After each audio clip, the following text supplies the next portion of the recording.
Adamfo bɔne binti made papa bi ahwere me episode 5 ɛna ɛndɛ benada mede eba abesom mo.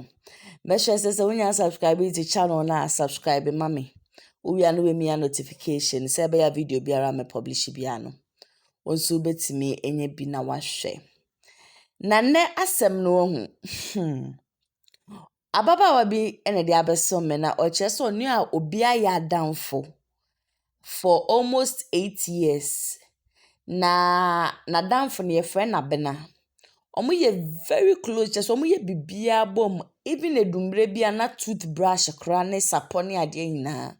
Omo nyina yusu baako. Na oni abrante bia yefre no edi. Ena ewo honom. Na edi ne ye kroboni. Na odo edi no so do no oye bibia de ma no. Banana asem ye baako pe eye edi maame empe na asem. Inti no na on de oye bibi obetumi aye bia se be ya maame no ebedo no but na enkosi aga. Na wei ena okone abena no ekwa asori dakro. Omukọ ye no ena sofo owo saa asori ne ka kire ne se ase ne hu eyikyire ba ye nkomhye. Na oso we hu ne se one abrantie bi na ewo honom na asabi abrantie ne maame no oye beifuo na maame no ware ne ba no ewo sunsun mu. Enu nti na onte ase ma onware ne ba no. Ti no endi akwankyere a ewo honom ne ewo se woye. Na hu ne se owo abena no ye nadamfo. Mubedu fie na mudi hu nkomo na mo hwe ekwan a mo befa so akoye akwankyere no.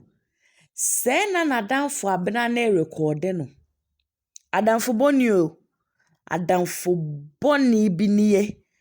Abena record na adamfo wie ya. No was send audio ne de akoma ne boyfriend no. Eye edi no. Afi ababa we say akwankyere kro nko ye. Ba ofre edi na asa edi man attitude. Edi nkasa ne ho ase ohun de edi pa akere. Eno yese ne mekwa akosra edi ebra membo na mane ese meba. Ena otu ne pa eno koye. Ose bre okodu edi ho no. Still na attitude yi wom.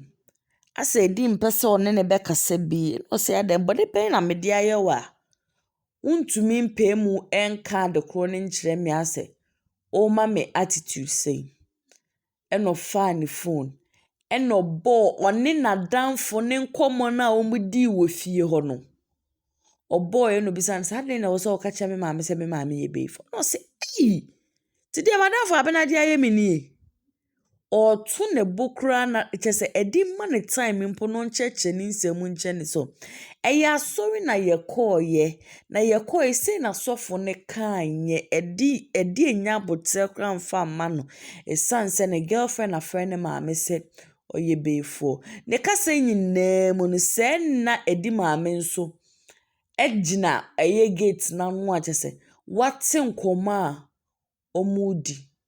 Eno si ayiko se ne wetumi aka akire me se me ye beifo dia ende me nso me de kokrobo man mu me kwa kwasaman wo e de ama ahemfo mu wo honum esanse na beebi a wo hu se me tu anadwo no wa ba abekire mu mami akwa kwasaman ya baba awe ene ne busuafo e wo krobo man mu osi beebi de yi manya krobo sede eho wo se okona omukosi maame ne so omubeje no 120,000 aside 120,000 no was se otua to aponche emse aponche ba ku nsemienu ene snap chese ka adamfo boni bi oni ni di ne suma sem nkomo ede na kwa kopie ni o ebusua ni adamfo boni bi edi aye obi anka madamfo ne wo yakwa sorry na bibi se yesi ni yedi hu nkomo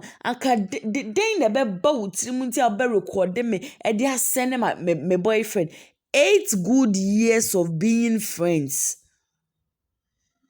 mesuma sem nyinaa meka kyerɛw me bibia me ne wo na da me ne wo na dware wotumi free wo fie bedi weeks wɔ me nkyɛn woyɛ madamfo na yakɔ bibi na bibi sɛ yesi a anka den na bɛba wo tiri mu mpo sɛ wo bɛ record me sɛ nye nipa bɔne ni na woyɛ a ebusia di adamfo bɔne di ayɛ obi ni o di adamfo bɔne bi ɛde ayɛ obi ni wo a wohwɛ dwumadie wo nso ɛdɛn ɛna adamfo bɔne bi ɛde ayɛ o wobɛtumi de w'asɛm no asɛnde yɛn ɛwɔ 055 7036 109 wobɛtumi ɛde asɛnde yɛn aside no koraa no yɛwɔ WhatsApp group a yɛato ne din sɛ adamfo bɔne bi nti ɛno nso saa WhatsApp group no yɛsua nneɛma bebree ɛde afiri mu nti number na ɛda screen no ɛyɛ 055 7036 109 no sɛ wopɛ sɛ wo nso wobɛka WhatsApp group no ho a wofa number na me adew na wosɛne me hi wɔ WhatsApp a